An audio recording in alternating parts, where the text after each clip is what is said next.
Hello everyone, welcome to Maths Research Centre. आज की इस वीडियो में हम जानेंगे कि P4 क्या होता है, कैसे बनाना है। अभी तक के लेक्चर में जो भी हमने वीडियो लेक्चर अपलोड किए हैं उसमें आपको बताया P1 में क्या क्या हेडिंग्स आनी है, किस तरह से लिखना है, P2, P3। आज हम बात करने वाले हैं P4 की। P4 जैसा कि मैंने पहले आपको बताया, P1, P2, P3 जो थे उसमें आपको 500 शब्द लगभग 3 से 4 पेज लिखना थे। जितनी भी रिपोर्ट थी उसके जो भी पॉइंट थे उस पॉइंट वाइज 500 शब्द अपनी हैंड राइटिंग में लिखना थे, तो करीब 3 से 4 पेज थे। इसमें बात कर रहा है 5000 शब्द लगभग। अगर आपकी लिखावट छोटी है तो 20 से 25 पेज, और अगर बड़ी है तो करीब 30-35 पेजों में आपका आ जाएगा। ठीक, इसमें क्या क्या रहेगा? पहले तो रहेंगे आपके सर्टिफिकेट। पहला सर्टिफिकेट रहेगा जो शुरुआत में रहेगा।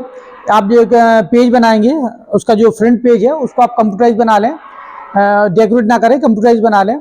उसमें क्या क्या आएगा, जैसे एक पूरा पेज बन जाएगा, उसका क्या फॉर्मेट है, ये फॉर्मेट हम इसके बाद हम आपको बता देते किस तरह से बनेगा। यहाँ संस्था, यहाँ आपका टाइटल आ जाएगा, जो आपका रोल नंबर, नाम आ जाएगा, या उसका लोगो आ जाएगा, आपके मोनो आ जाएगा, कॉलेज का नाम लिख जाएगा और पर्यवेक्षक का नाम लिख जाएगा, इस तरह से कुछ आ जाएगा। ठीक है, तो पहले बात करें, सबसे पहले सर्टिफिकेट पहला जो रहेगा, परियोजना का विषय शीर्षक, जो आपका फ्रंट पेज रहेगा उसमें विषय यहाँ शीर्षक लिखा होगा। ठीक है, ये शीर्षक आ जाएगा। दूसरा रहेगा आपका विद्यार्थी का मौलिकता का घोषणा पत्र, विद्यार्थी का खुद का घोषणा पत्र कि उनके खुद के द्वारा ही काम किया गया और बनाया गया, इसको किसी भी तरह से अलग किसी और के द्वारा नहीं किया गया, ये बताने का रहेगा। तीसरा रहेगा आपका पर्यवेक्षक निर्देशक का अनुमोदन पत्र, जिसके अंडर में आपने काम किया है वो आपका पर्यवेक्षक है, निर्देशक है, जो आपका गाइड है, जो टीचर है, जिसने आपको निर्देशित किया हुआ कैसे करना है, उसका प्रमाण पत्र। चौथा रहेगा आपका संस्था व्यक्ति या मार्गदर्शक द्वारा कार्य पूर्णता का प्रमाण पत्र कि आपके द्वारा ही पूरा कार्य पूर्ण किया गया है, उसका एक प्रमाण पत्र। लास्ट का रहेगा आभार, एक्नॉलेजमेंट। ठीक है, आभार मतलब आपके काम में किस किस ने आपका सहयोग किया है, किन किन चीजों की आपने जरूरत, किससे हेल्प ली है, उन सबका आभार प्रकट करना कि आपके द्वारा हमारा ये काम हुआ है, उसको आभार देना।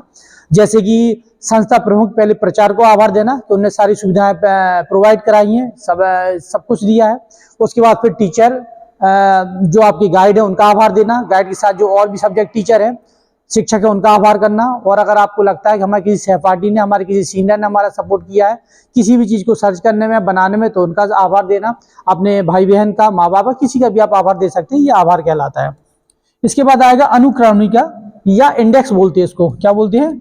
इंडेक्स में क्या होगा, जो भी आपने पॉइंट हेडिंग्स डाली होंगी वो किस पेज नंबर पे डाली है। फिर जैसे आपने कोई एक हेडिंग डाली, इसका परिचय, क्षेत्र का परिचय, ये डाले आपने पेज नंबर 1 पे, यहाँ लिखेंगे इस क्षेत्र का परिचय पेज नंबर 01। फिर डाला आपने इस क्षेत्र की विशेषता है तो पेज नंबर 02। इस तरह से आपके 01, 02, 03 आते जाएंगे, वो कहलाएगी आपकी इंडेक्स या अनुक्रमणिका। उसके बाद आएगा आपका अध्याय प्रथम का मतलब P1 से ही है। P1 में जो आपके पॉइंट थे वही पॉइंट आएंगे। कहने का मतलब जो P4 है कुछ अलग से नहीं है। P4 में क्या आएगा, जो P1 है आपने बनाई थी 4-5 पेज जितने बनाए थे, उसके बाद P2 जो आपने बनाई थी, P3 आपने बनाई थी, इन सबका कंपाइल कर देना, सबको एक साथ कर देना ही P4 है आपका, और साथ में आपकी सर्टिफिकेट लग जाएंगे। जो कि यहाँ बता भी रहा है, जो अध्याय प्रथम कह रहा है उसमें देखिए, यहाँ पे अध्याय प्रथम में ये आपका प्रथम अध्याय है। ठीक है, पहले कह रहा है परियोजना कार्य का परिचय एवं क्षेत्र। ये आपने P1 बनाया था तो यही आपने लिखा था P1 में, जो पहली हेडिंग डाली थी उसमें यही था परियोजना कार्य का परिचय एवं क्षेत्र। दूसरी हेडिंग थी आपकी पृष्ठभूमि साहित्य समीक्षा, रिव्यू ऑफ लिटरेचर। ठीक है, जो आपको मटेरियल पहले से मिला है वो दूसरा पॉइंट था। तीसरा था आपका परियोजना कार्य की योजना, प्रासंगिकता, लाक्षिक प्रतिफल, संबंध, ये तीसरा था। चौथा था संबंधित कार्यस्थल या संस्थान का विवरण जहां आपने कार्य किया है। ये जो चारों के चारों पॉइंट थे ये आपके P1 के ही पॉइंट थे, आप देखेंगे तो आपको मिल जाएगा। दूसरा अध्याय द्वितीय है परियोजना कार्य का कार्य प्रणाली या वर्क फ्लो। जब आप चेक करेंगे तो P2 में यही पॉइंट हमने आपको बताए थे, ये P2 के ही पॉइंट है। ठीक है, परियोजना कार्य प्रणाली, वर्क फ्लो, जानकारी संग्रह, फील्ड सर्वे का विवरण, जो भी आपने फील्ड सर्वे किया है, विश्लेषण की प्राविधि, ठीक है, मेथोडोलॉजी, एप्लीकेशन ऑफ टेक्निक, जानकारी आंकड़ों का विश्लेषण, किस विधि से किया गया, ये आपका दूसरा हो गया। तीसरा था आपका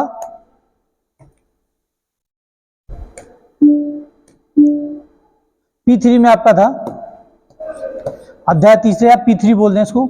इसमें आपका निष्कर्ष, प्राप्त प्रतिफल या विश्लेषण, किस तरह से आपने उसका एनालिसिस किया है, परियोजना कार्य में चुनौतियां, कौन कौन सी आपकी चुनौतियां आई हैं और उन चुनौतियों का आपने कैसे सामना किया और उनको कैसे दूर किया है।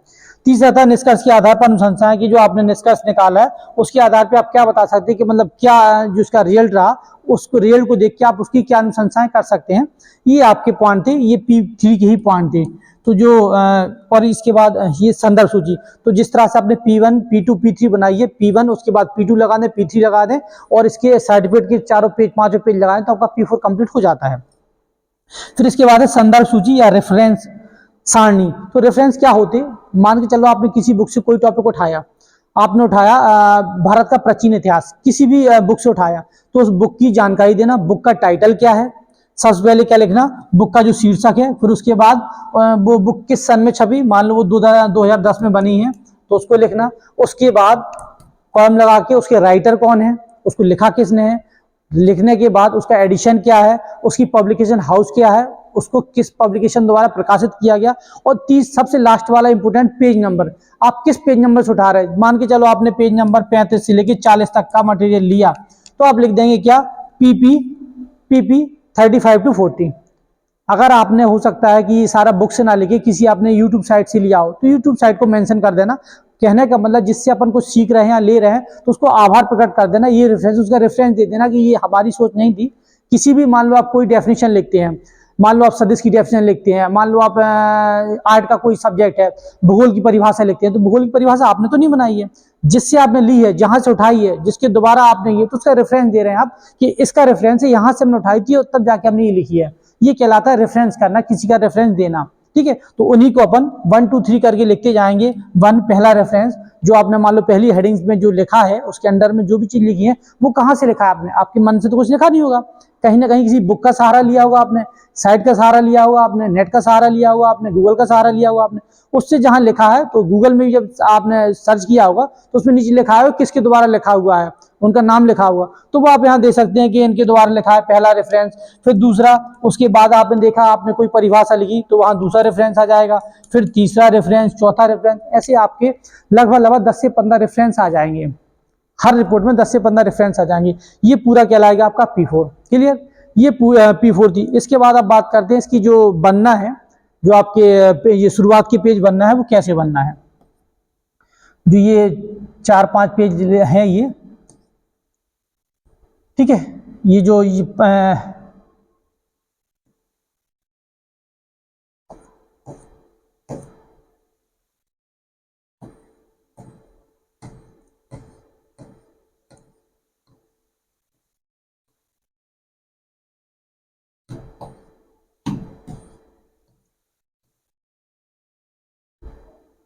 ये जो है परियोजना का शीर्षक, विद्यार्थी का मौलिक, ये बनना है, इसकी बात और कर ले रही कैसे बनना है।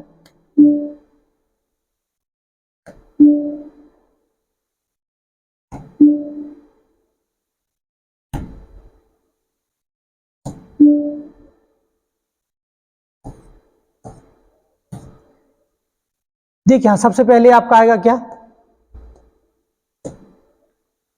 जो आपका फ्रंट पेज होगा वो कैसा बनेगा। फ्रंट पेज की बात कर रहे हैं। सबसे पहले आपका जो फ्रंट पेज होगा आप उसको कंप्यूटराइज बनवा लें, कंप्यूटर से प्रिंट करा लें। सैंपल या शिक्षुता या प्रशिक्षुता या सामुदायिक जुड़ाव रिपोर्ट, कार का शीर्षक, मतलब जो भी आपको टॉपिक मिला है सबसे पहले उस टॉपिक को यहां लिख देना। ये आप हटा देंगे, इस जगह पे क्या लिख देना, जो आपको टॉपिक मिला है उस टॉपिक को लिख देना, ये हटा देना है। ऐसा नहीं ये लिखा है उसको, जो कार का शीर्षक लिखा है ये आपने ऊपर लिख दिया। कई सारे बच्चे क्या कर दिए, लिखा ही उसके ऊपर से अलग से टॉपिक लिख दिया, कुछ नहीं, ये एडिट करा देंगे, आप खत्म करा दें। यहाँ पे आपको जो टॉपिक मिला है, कंप्यूटर क्षेत्र में रोजगार, ठीक है, किराना का रोजगार, ठीक, या शिक्षा के क्षेत्र में रोजगार, सिलाई मशीन के क्षेत्र में रोजगार, जो भी लिखा है आपको, या किसी मैथ के अपन प्रोजेक्ट की बात करें, डिफरेंशियल या इंटीग्रेशन, तो वो यहाँ आ जाएगा आपका। ठीक, दूसरा आपका क्या आप है, बीए है, बीएससी है, बीकॉम, जैसे यहाँ लिखा है स्नातक विज्ञान, कला, वाणिज्य, गृह विज्ञान, तो आपको चारों नहीं लिखना है। कई सारे बच्चे क्या होते हैं 4 को 4 टिप लाते हैं, ऐसा नहीं करना है। इनमें से जो आपका है, ये स्नातक भी नहीं लिखना है, इसके यहाँ पे क्या आ जाएगा आपका, जैसे मान लो आप बी के छात्र हो तो यहाँ क्या लिख दोगे, BA, ठीक है। यहाँ अगर आप मान लो आप BSc के हो तो क्या लिख दोगे BSc, अगर आप मान लो यहाँ BCom के हो तो क्या लिख दोगे आप BCom, कोई एक आएगा, सारे नहीं आएंगे। की डिग्री के लिए आंशिक प्रतिपूर्ति सत्र, सत्र कौन सा जो आपका सत्र चल रहा, जैसे अभी क्या चल रहा, अभी जो आप रिपोर्ट बनाओगे किसकी बनाओगे 2024 और 25 की। अब यहाँ पे वैसे नहीं कि 2021-22 लिखा है, वैसे लिखे यहाँ लिखे सत्र 2024-25। विद्यार्थी या विद्यार्थियों के नाम, अगर मान लो एक ही रिपोर्ट में एक से ज्यादा विद्यार्थी हैं तो 2-3 नाम आ जाएंगे, और वैसे तो ज्यादातर एक ही सिंगल रहता है। तो यहाँ आपका नाम आ जाएगा, यहाँ आपकी क्लास, यहाँ आपका अनुक्रमांक, उसके बाद संस्था का नाम, ठीक है, जहां से आपने कार्य पूर्ण किया है, लगभग जहां पे भी आपका एडमिशन है वहीं से आपने कार्य पूर्ण किया तो वहां संस्था का नाम आ जाएगा। फिर आगे रहेगा आपका पर्यवेक्षक का नाम। पर्यवेक्षक के नाम से मतलब है जो भी आपका गाइड है, जिस के गाइडेंस में आपने उस प्रोजेक्ट को बनाया है, जो भी है जिन टीचर ने आपको वो प्रोजेक्ट दिया था उनका है नाम आ जाएगा। फिर यहाँ महाविद्यालय का लोगो, जैसे अपने देवरी कॉलेज की बात करें, हर कॉलेज का एक लोगो होता है, एक मोनो होता है, तो वो आप यहाँ बना देंगे। फिर महाविद्यालय का नाम, ये बीच वाला जो है संस्था का जहाँ पूर्ण किया यहाँ देने की जरूरत नहीं, सीधा आप अपने महाविद्यालय नाम लेके यहाँ लोगो लेके यहाँ पर्यवेक्षक का नाम लिख दीजिए, ये आपका फ्रंट पेज बन जाएगा। फ्रंट की बात करते हैं, फर्स्ट जो पहला है विद्यार्थी समूह का मौलिकता प्रमाण पत्र, उसमें क्या लिखा जाना है आप लिखेंगे यहाँ घोषणा पत्र में, ये पूरा टाइप कराएंगे, अपने हाथ से लिख सकते हैं, कोई जरूरी नहीं कि आप टाइप ही कराएं, हाथ से भी लिख सकते हैं। घोषणा पत्र क्या रहेगा, मैं या हम, ये पूरा रहेगा। एतद द्वारा, अब चाहे तो आप यहाँ मैं के बाद अपना नाम भी लिख सकते हैं या ऐसे ही रहने दें, मैं हम एतद द्वारा घोषणा करता है, करते हैं, करती है। अब यहाँ पे तीनों आने की जरूरत नहीं है, जैसे आप बॉयज हैं तो करता, मैं करता घोषणा करता हूँ, कोई लड़की लिख रही है तो मैं ये करती हूँ, और अगर 2-4 विद्यार्थी एक साथ लिख रहे हैं तो हम ये करते हैं कि यह कार्य परियोजना जो भी है सामुदायिक जुड़ाव के लिए जो भी हमारे द्वारा किए गए मूल ओरिजिनल कार्य पर आधारित है, जिसमें प्रकाशित एवं अप्रकाशित, मतलब जो डेटा प्रकाशित था जो अप्रकाशित है, दोनों की बात कर रहे हैं, सामग्री का प्रयोग विधिवत स्वीकृत उपरांत किया गया है। मैं हम यह भी घोषणा करते हैं कि प्रस्तुत परियोजना रिपोर्ट किसी अन्य डिग्री या पाठ्यक्रम में यूज नहीं हुई है, मतलब जो अभी आप लगा रहे हो वो आपने किसी और कॉलेज या कहीं नहीं दी है, ये बता रहे हो। अगर सिंगल विद्यार्थी तो आपका नाम, कक्षा, अनुक्रमांक और आपके हस्ताक्षर, एक से ज्यादा है तो आ जाएंगे, ठीक। दूसरा रहेगा आपका पर्यवेक्षक, जो आपके गाइड रहेंगे, जिनने आपको टॉपिक दिया है, जिनके अंडर में आपने ये तैयार किया है, उनका अनुमोदन पत्र, तो क्या कहेंगे मैं, ठीक है। मैं मतलब जो आप गाइड है, आपका नाम नहीं आया, कई सारे बच्चे यहाँ अपना नाम डाल देते, उनका नहीं आना, किसका आना, मैं, जो भी आप, जैसे मान लो मैं आपका गाइड हूँ तो मेरा नाम आएगा। और 2 हस्ताक्षर एतद द्वारा प्रमाणित करता हूँ, ठीक है, मैं जो भी सर है कि उपरोक्त वर्णित रिपोर्ट विद्यार्थी द्वारा मेरे निर्देशन है, मतलब मेरी देखरेख में, मेरे देखरेख में निर्देशन में किए गए परियोजना ये कार्य वगैरह सामुदायिक जुड़ाव प्रस्ताव वास्तविक रिपोर्ट है। यह महाविद्यालय का नाम, अब यहाँ के बाद ब्रैकेट नहीं, यह सीधा पूरा महाविद्यालय का नाम लिखा, पूरा शासकीय नेहरू स्नातकोत्तर महाविद्यालय देवरी आपका जो भी है, मैं मेरे अनुमोदन के पश्चात प्रस्तुत की गई। उसके बाद आपके जो निर्देशक हैं, जो भी आपके गाइड हैं, जिनका भी नाम है, तो वहां नाम आएगा और उनके साइन आएंगे, ठीक। साथ में स्थान देवरी है तो देवरी और डेट आ जाएगी। अगला आपका आता है संस्था या व्यक्ति द्वारा कार्य पूर्णता प्रमाण पत्र। इसमें क्या आएगा, संस्था का नाम है हम लोगों, जो भी आप संस्था में उसका नाम हम लोगों, कार्य पूर्णता का प्रमाण पत्र में क्या लिखेंगे, प्रमाणित किया जाता है कि, अब नाम नहीं लिखना, कई सारे बच्चे क्या है जैसा लिखा है नाम का नाम लिख दे रहे हैं, अब सीधा क्या लिखेंगे, प्रमाणित किया जाता है कि मैं राहुल लोधी, सीधा यहाँ पे क्या आ जाएगा आपका, जब नाम लिखेंगे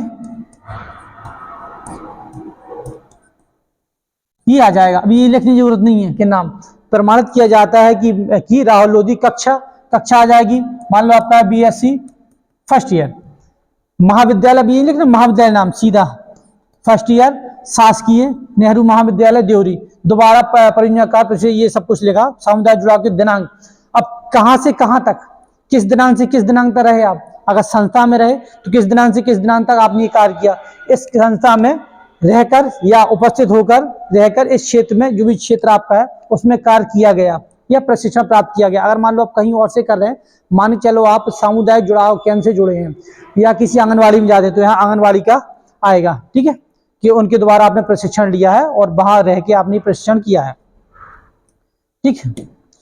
फिर क्या नाम, फिर नाम का मतलब यहाँ किसका नाम है, यहाँ विद्यार्थी का नाम है, जो ही विद्यार्थी है, मान लो आपने क्या किया, जो ही विद्यार्थी, तो लिखा जाएगा विद्यार्थी अति परिश्रमी, समर्पित और परिणामोखी थे। तो जितने विद्यार्थी रहते हैं सारे अति परिश्रमी रहते हैं, सबके आगे यही लिखा जाता है, यही लिखा जाता है, कोई बहुत लेजी है ऐसा कोई नहीं लिखता है, ठीक है। तो अति परिश्रमी, समर्पित और परिणोमुखी हैं। इन्होंने संस्था में अपने कार्यकाल के दौरान अच्छा या उत्कृष्ट किया है, और जिस भी आप उससे जाएंगे तो वो आपको साइन कर देंगे। यहाँ पे ये संस्था की सील लग जाएगी, जैसे आप आंगनबाड़ी केंद्र गए, जहां गए वहां की सील लग जाएगी, आपका स्थान डल जाएगा। और लास्ट का है एक्नॉलेजमेंट। तो सबसे पहले एक्नॉलेजमेंट में क्या क्या आना चाहिए, किन चीजों को आपको देना चाहिए, जो आप आभार लिख रहे हैं, किन का आभार प्रकट कर रहे हैं। तो सबसे पहले तो संस्था प्रमुख प्राचार्य का आभार प्रकट कर रहे हैं। अब कई सारे बच्चे क्या होते हैं, मैं आभार में लिखते हैं, मैं अपने प्राचार्य का बहुत आभारी हूँ जिनके निर्देशन में कार्य हुआ। निर्देशन में नहीं, उनने सारी चीजें प्रोवाइड कराई। निर्देशन आपके टीचर का आएगा, संस्था प्रमुख जो है उनने आपको सारी फैसिलिटी प्रोवाइड कराई है, इस चीज का आप आभार प्रकट कर रहे हैं, संस्था प्राचार्य का। दूसरा फिर शिक्षक जो आपके निर्देशक हैं उनका आभार प्रकट कर रहे हैं, क्योंकि उनके निर्देशन के उनकी देखरेख में आपने कार्य को किया। तीसरा, एक ही डिपार्टमेंट में 2-3 टीचर हैं, तो आपने एक तो केवल एक टीचर से तो नहीं पढ़ा होगा, और भी टीचर से सहयोग लिया होगा। तो उन सब टीचर के नाम जो आपके डिपार्टमेंट में नहीं भी है, लेकिन जैसे मान के चलो आप किसी अलग हिंदी डिपार्टमेंट के, इंग्लिश डिपार्टमेंट के या आर्ट डिपार्टमेंट, लेकिन मेरे द्वारा अगर आपने कुछ सीखा तो मेरा नाम भी मेंशन करें कि हाँ सर ने ये वीडियो बना के डाला था, जिसके कारण मुझे ये लिखने में सहायता मिली, इसलिए मैं सर का आभार या धन्यवाद ज्ञापित करता हूं। तो ये भी किसी के द्वारा भी आपको अगर उसमें सहयोग मिला है तो उसको आप धन्यवाद ज्ञापित कर सकते हैं। बाह्य संस्था के प्रमुख या अन्य सहयोगी, इसके अलावा सहपाठी परिजन, आप अपने दोस्तों का नाम, अगर उनने कोई सहयोग लिया है आपने उनसे, आपको अपनी रिपोर्ट तैयार करने में अपने छोटे भाई बहन का सहयोग लिया है, माँ बाप से कहीं आपको सपोर्ट मिला है, किसी भी तरह से मिला है, दोस्त का मिला है, सीनियर का मिला है, तो उसका नाम भी आप मेंशन कर सकते हो कि इनके द्वारा मुझे ये रिपोर्ट लिखने में सहायता मिली, मैं इनका आभार प्रकट करता हूँ। ठीक है, तो ये सारे बिंदु जो रहेंगे ये सब आभार में आएंगे। ठीक, सबसे पहले क्या, मैं आभार प्रकट करता हूँ अपने महाविद्यालय प्राचार्य का, जिनने ये सारी मुझे पढ़ने के लिए सारी सुविधाएं मुझे उपलब्ध कराई। शिक्षक का आभार, निर्देशक का, जिनके गाइडेंस में मैंने अपने ये कार्य किया। उसके साथ जो अन्य शिक्षक हैं, इनके द्वारा मुझे कहीं ना कहीं इसका सहयोग मिला, उसका भी आभार व्यक्त करते हैं।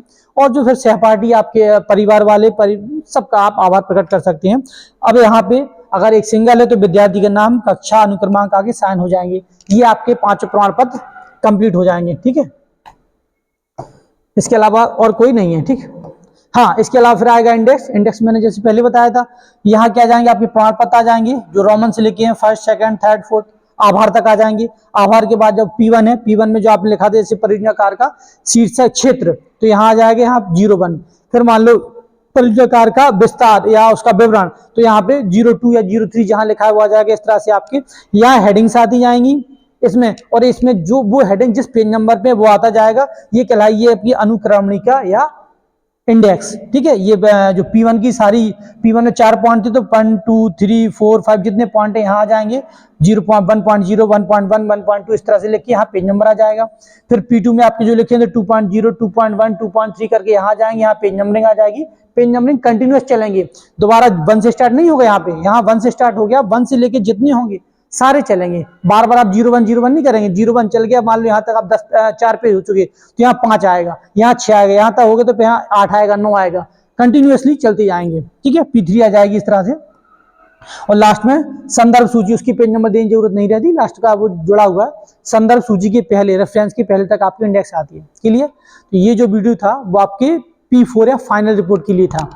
कहीं भी अगर किसी को डाउट आए इसको लिखने में, तो और कॉलेज का है, देवरी कॉलेज का, तो मुझसे डायरेक्ट संपर्क कर ले और अपने टीचर से बात कर ले, कहीं के भी हो। और अगर फिर भी कोई डाउट है, कहीं आप ऐसी जगह है आपको टीचर से बात नहीं हो पाई, तो आप मुझे कमेंट करके बता सकते हैं। क्लियर? जय हिंद, जय भारत।